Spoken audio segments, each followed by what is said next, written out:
All right. Hello, everybody. Welcome to episode 456 of the Restoring Rapport podcast. This is a podcast for young believers who are pursuing the goal of marriage and family and trying to get married as young as possible in a healthy way, according to God's design.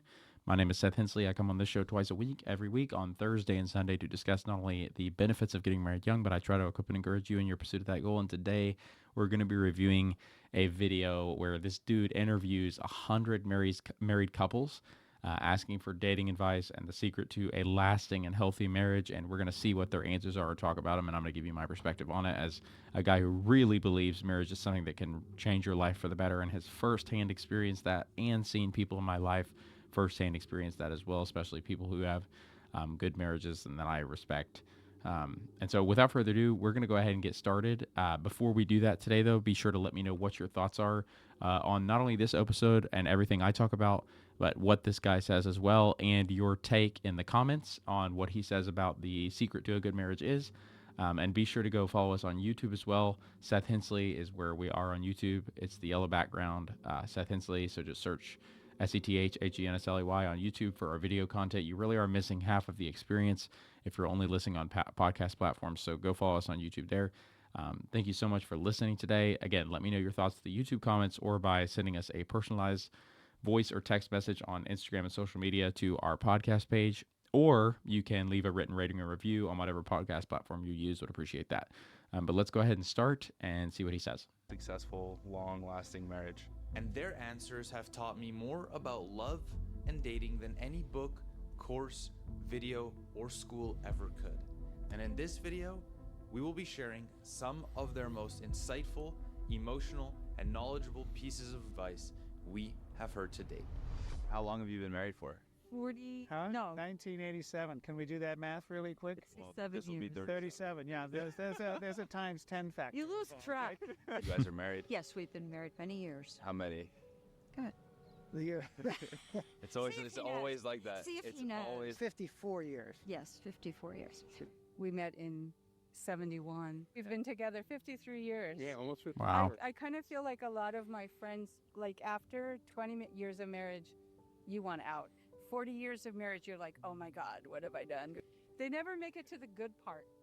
A lot of flowers that don't bloom for decades. I will say, let me just stop him here though. I will say that I don't think your marriage has to get good when you've been 50 years into it. I think it can get good way before that if you, make good decisions and prioritize your connection and don't let little foxes disrupt the vineyard is how the Song of Solomon would put it. But basically just, don't allow children to become a number one priority above your marriage, or don't allow any sort of, hobby or, ministry or activity or anything really to become higher priority than your marriage. And I think you can experience that, that joyfulness, that amazing marriage that people describe to you and that you wonder how that's possible. I think you could experience that way before you're 50. I think you could experience that, as early as the first year, as long as you're doing everything right. And that's been really my story with my wife. I mean, my life was just so much worse. I mean, I had a great life, but it was just so much harder and less enjoyable and less full and less fruitful and less abundant when I didn't have her. And once I had her, I mean, that first year of marriage was amazing. Second year was amazing. We're going to have been married 3 years this July, and they've all been incredible. We're expecting our first baby, which still been incredible. And I can promise you that once we have the baby, our marriage will still be incredible. So first of all, don't buy any lies that marriage is only good at certain times, or marriage is only good when you don't have kids, when you're a dink household, dual income, no kids household. Don't buy those lies. Don't buy any lies that, definitely don't buy any lies that say marriage itself is the problem and that you can't have a happy marriage, or that singleness is somehow a more fulfilling way to live your life than marriage or anything like that. I mean, people who tell you those things just haven't experienced firsthand what I have and what some people that I know have. And so I would just encourage you, marriage really is in all likelihood the best way for you to live your life. And so, definitely don't think that it can only get good late into the marriage. But I totally understand. I'm totally glad that these people have an awesome marriage at year 50, because what a lot of people do is it goes backwards. They have a great marriage in the beginning sometimes, and then they don't prioritize their marriage, or they prioritize other things instead of their marriage, and it ends up, really, really harming their connection. And they one day wake up after a million bad decisions in this marriage that they don't want to be in anymore. And that's truly a sad thing that happens. But I'm glad that they haven't done that. Let's continue. Interesting flowers. She's very interesting. And she's really intelligent. And to me, very beautiful. Sweet. And we've been married 58 years. 58. It's still great. What would you say is the secret to 58 years together and you said still great? The biggest thing is we both married our best friend. Mm. True. Well, to me, it's having your best friend next to you all the time. Okay, see, this is something that people will say a lot. The best friend thing. They'll talk about how you should marry your best friend, and I think it kind of depends on definitionally what you mean by friend here, because I don't think that you should just marry any friend, obviously, and I don't think you should marry somebody unless there is that romantic and sexual attraction there, because again, you're going to go through a lot of hard times in your marriage, and that does nothing but help you if you have that romantic and sexual attraction there. And people say, oh, that changes and all that goes away. It's like, well, I mean, maybe, or maybe you let the flames die down because you didn't prioritize, your connection like you should have, either physical or emotional, or the amount of quality time you're spending together, or whatever. Erica Komisar has this great quote where she says, there's no such thing as quality time. It's all about quantity time. And if you're not spending the hours together, then you can expect to not have the harvest of somebody who is putting in the hours together with the person that they love the most. And so I would just encourage you, spend as much time as you can with your partner.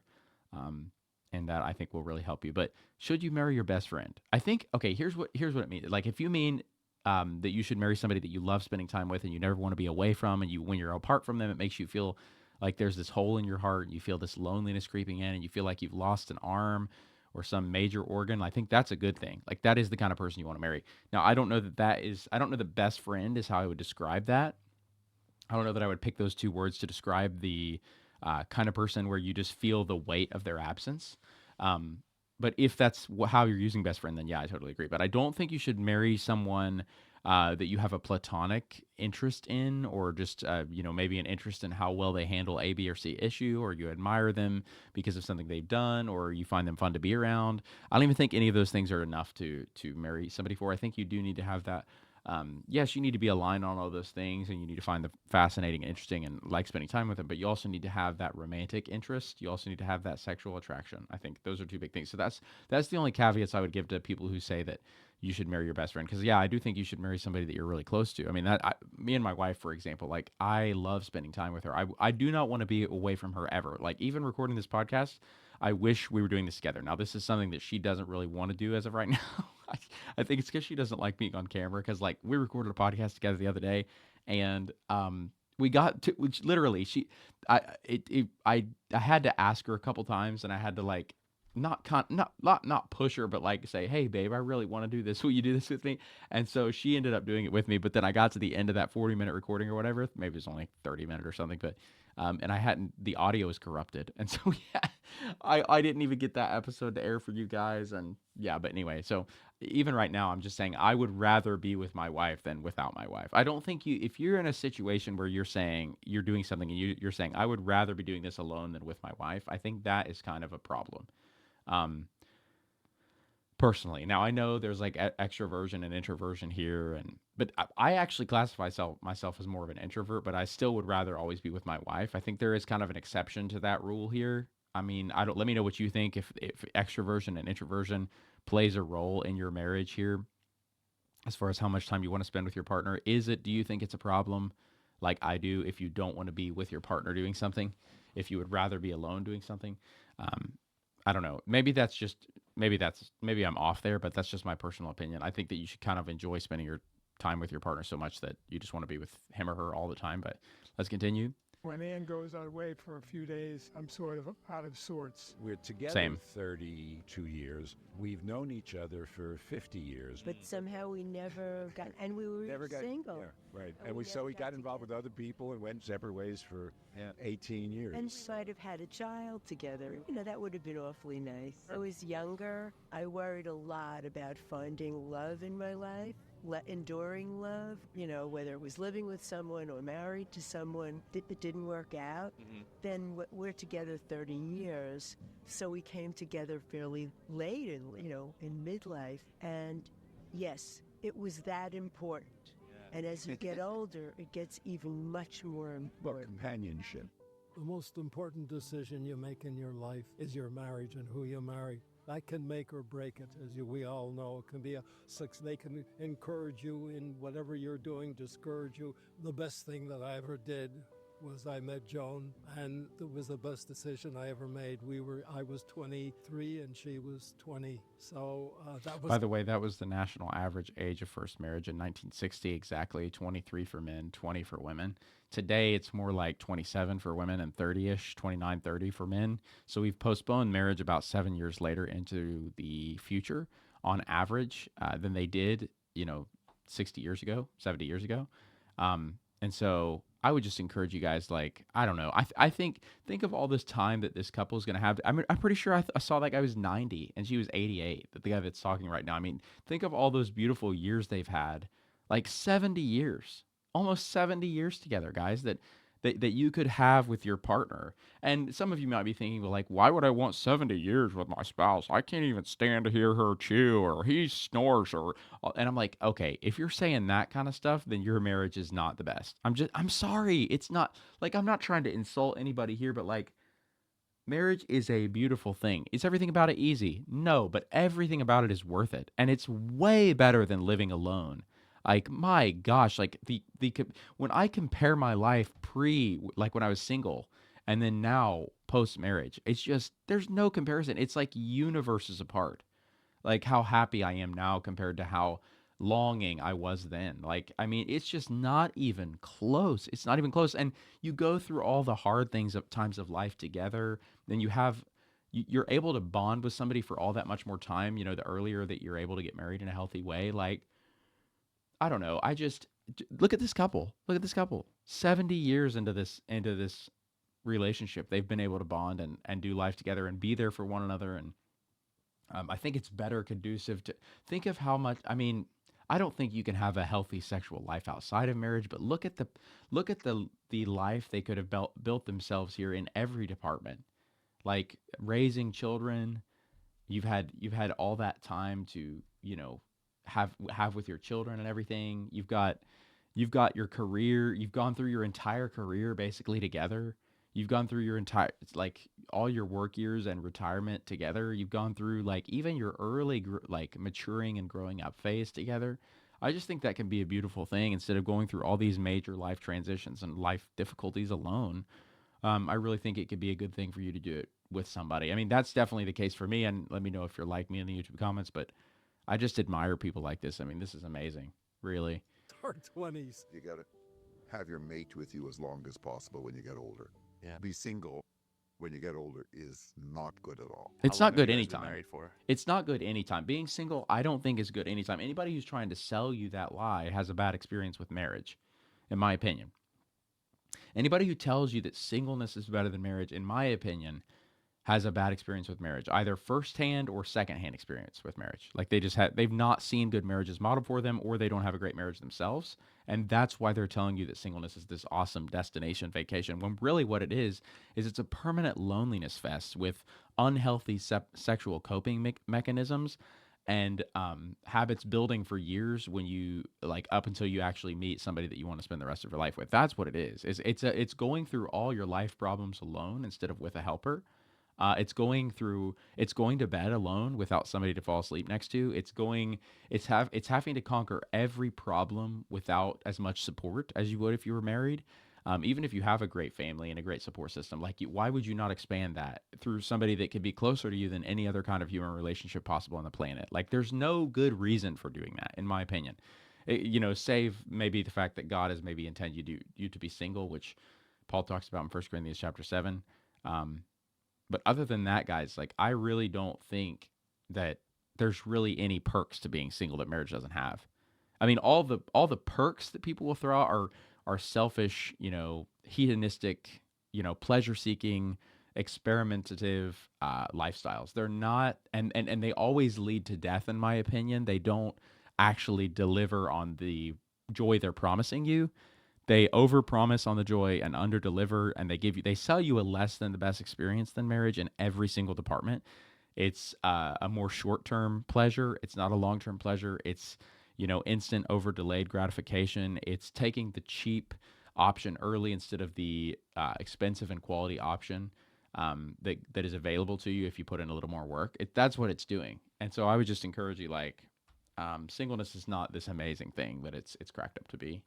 It's going to be 60 years. Wow, congrats. in October. Wow. What has gotten you to 60 years? Still happy, you know, I'm assuming, right? Still happy, still enjoying. There's a couple of days here and there that are pretty good. What's the secret to a long-lasting relationship? You got to be flexible. You can't be dogmatic. You're not always right. She's not always right.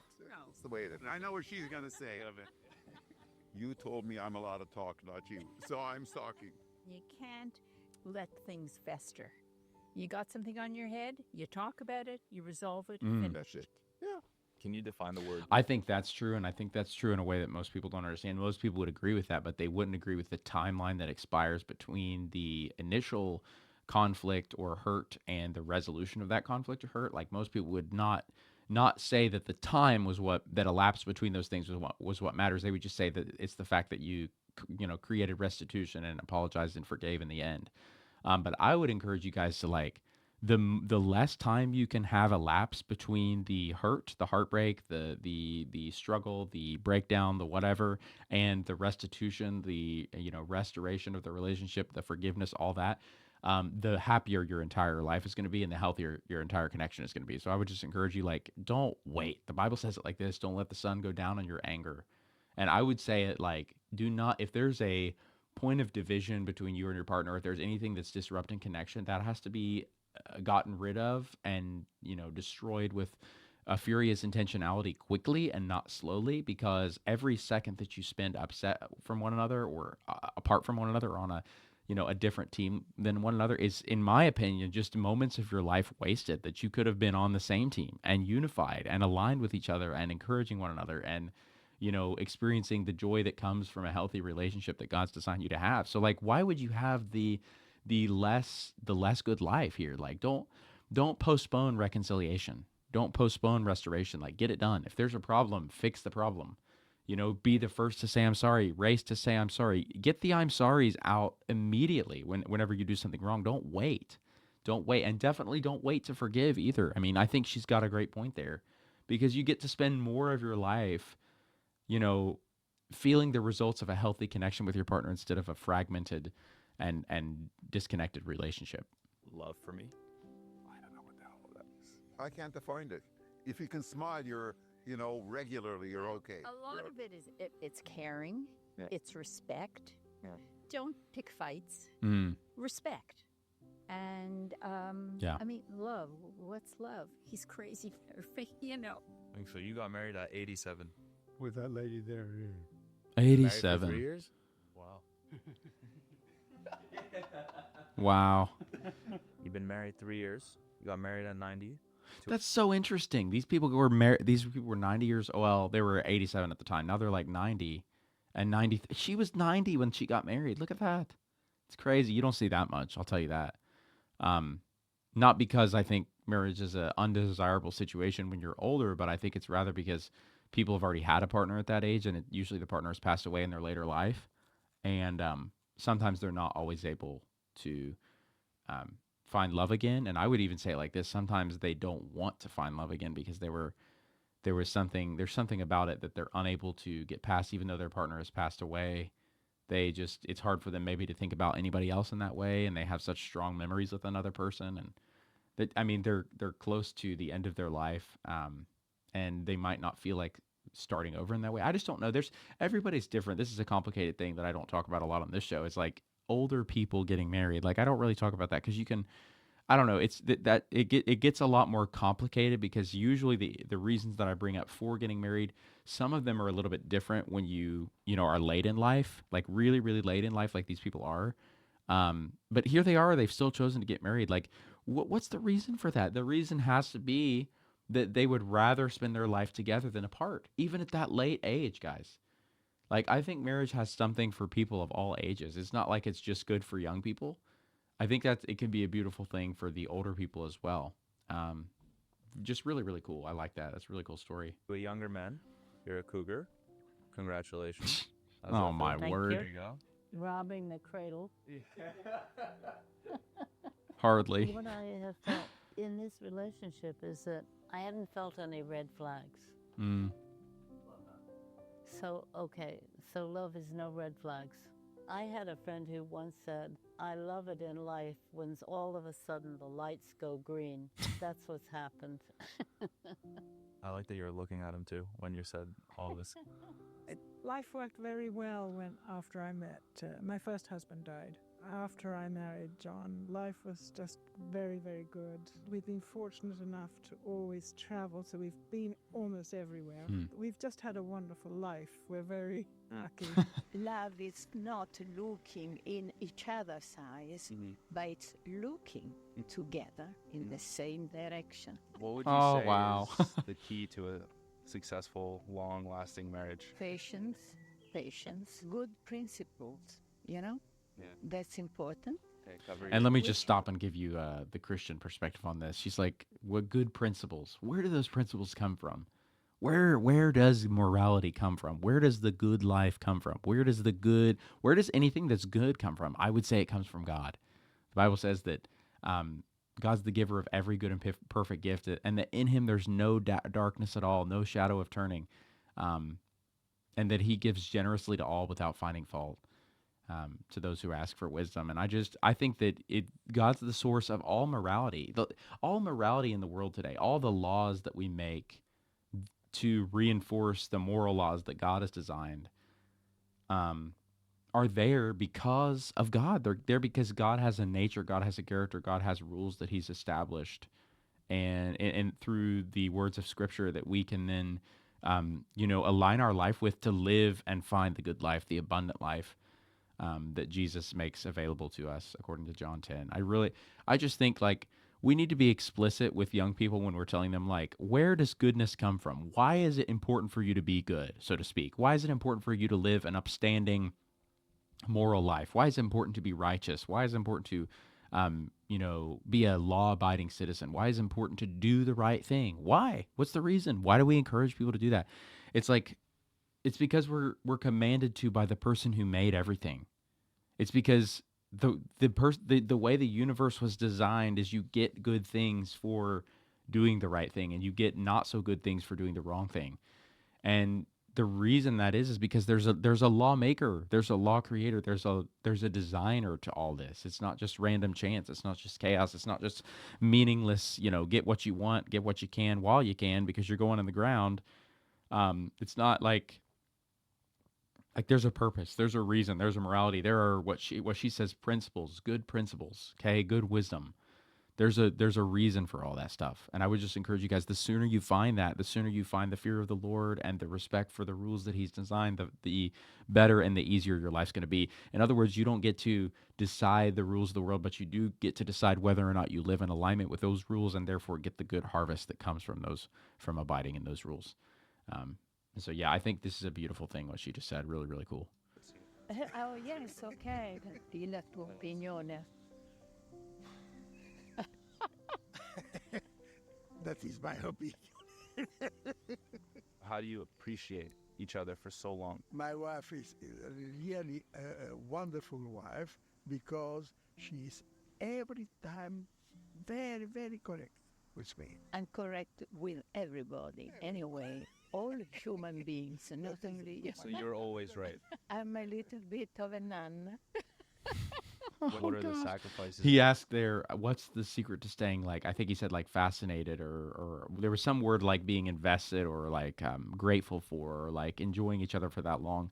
Something I would say there, something that I've found is a helpful way to enjoy my wife that I've found helpful to enjoy my wife for, we've only been married 2.5 years, but I'm becoming more in love with her every day. And I'm appreciating more about her every day and being grateful more for her every day.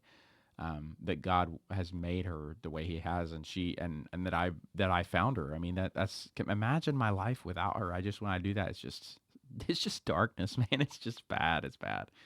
And one of the things that helps me appreciate her at that level, I think, is trying to just notice her. Like, people watch your spouse, and the more you people watch your spouse and just watch her micro decision making, and try to understand why she does the things that she does, the more you will discover just how amazing she is. I think, in my opinion, and I would encourage you guys to do this, just people watch your wife and watch her do all the different things, watch her make all the different decisions that she makes throughout the day, watch how she solves problems. Watch her the little behaviors that she has that are there for a reason that you've never noticed before, and then that will make you appreciate her even more, and just kind of put you in perspective, like what she's doing and why she's doing it. I think that's been a super fun activity for me personally. Let me know if you guys do that. Maybe I'm the only husband that does that. Am I the only husband that does that? Let me know in the YouTube comments. But I really enjoy doing that because it just makes me appreciate her so much more.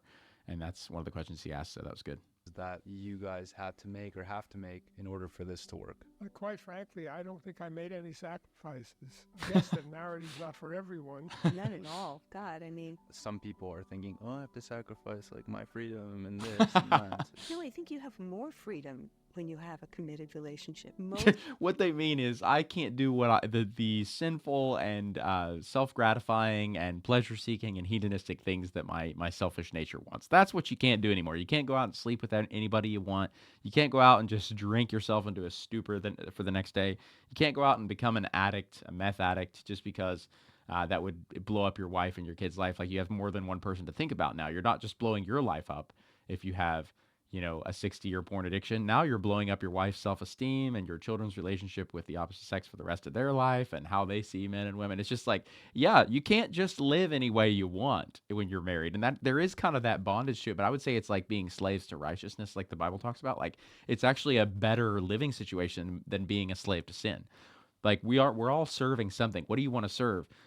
Goodness? You want to serve the things that God's designed you to serve? You want to serve other people and lay down your life for your friend and take care of your neighbor and love your neighbor as yourself, and all men will know that you're a disciple of Christ if you love one another? Or do you want to serve your own selfish interests and find yourself dying at 50 and liver failure and just STDs and children outside of wedlock that grow up without a father because you were serving yourself instead of other people and thinking of them? Like, what kind of fruit do you want in your life here? Like, and I'm not trying to sound like, I'm not saying I'm perfect in this. I'm not saying anybody's perfect in this. Like, I'm just saying, like, to me, there's a clear way that leads to life, and there's a clear way that leads to death. And I'm just trying to encourage young people, like, listen to the evidence. Don't buy narratives that just tell you your life's going to be fun if you're doing something. If really that is a road that's speeding you down a really dark path, like, you need to actually consider, where is this road going to take me? Like, follow it out till its natural conclusion. Follow the choices you're making out to their natural conclusion. Yeah, the Bible says that sin may be pleasurable for a time at the end, but that in the end it leads to death, and that's so true. Like, don't just think about the consequences of your choice in the next 5 minutes. Think about the consequences of your choice in the next 10 years. Okay? And when you think about the consequences of marriage in the next 10 years, assuming you do everything correctly, I mean, you're getting grandkids. I mean, not exactly. You're not quite to grandkids, but you've got a lot of things. Like, think about it in 30 years. You've got grandchildren. It's just a really good way to live. Think about the consequences of hedonism in the next 30 years. Imagine 30 years of being that guy hitting up a bar for the 80th time. Imagine 30 years down the road of, a drug addiction and self-gratification through alcohol addiction or porn addiction or anything. Imagine being a porn addict for 30 years and because of that, never understanding or experiencing the joys of a lasting and intimate relationship with a real flesh and blood woman. Like, imagine 30 years of that, and just ask yourself, is that a great place to be? Is that a great place to be? And I think every time when you ask yourself those questions, you're always going to end up seeing, if you look at it honestly, like, I know you want what you want, but if you look at it honestly, you're always going to end up seeing that God's road does lead to life. God's road does lead to the best life. God's road does lead to the abundant life. And it's our road, the road that we sometimes choose in our arrogance and stupidity and lack of wisdom, that leads to death. That's really what it is, I think. So yeah, does marriage make you more free? Well, it depends on what you mean by that. Does it mean that it leads you to the better life? Yes. Does it mean that you can do whatever you want and all these things that are bad for you? Absolutely not.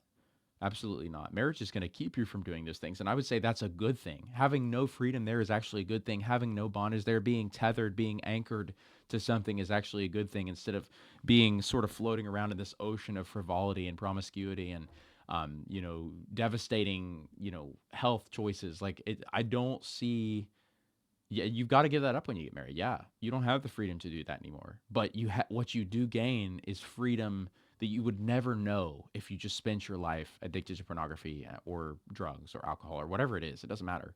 Whatever you had to give up to get married, your life's going to be so much better because you gave that up, and you're going to have so much more freedom and lasting long-term gratification than you would have if you would have stayed tethered to that other more foul source. It really is. Relationships are not just a compromise, but a complementary existence. One person is the good cook, me.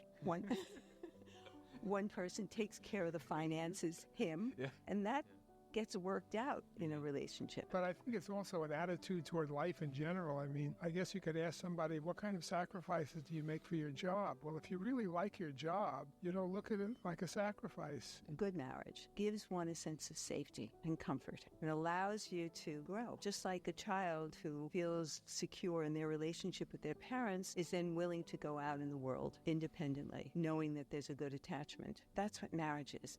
Yeah. And like, let's talk about it like this way. Like, people who only talk about marriage as a sacrifice, I don't like that. I don't like that because there are sacrifices in marriage, but there are sacrifices to living any way. Like, let's just say you live single for your whole life. Guess what you're sacrificing? You're sacrificing an intimate and lasting relationship with the opposite sex. That's what you're sacrificing.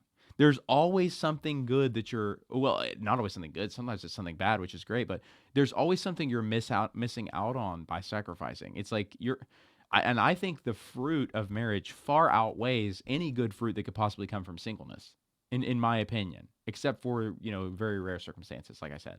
But like for most people, I think the fruit is going to be in the marriage camp. Like when you actually think about what you're sacrificing, like single people sacrifice a lot of stuff too. They sacrifice a lot of things that they will never experience if they remain single. Okay. A lot of good things, in my opinion. Okay. There's so much that I would not have as a man if I was single now that I have because I have my beautiful wife, Lainey. There's so much. So much. Attachment. Marriage is, 60%, 40%, 60%, 40%.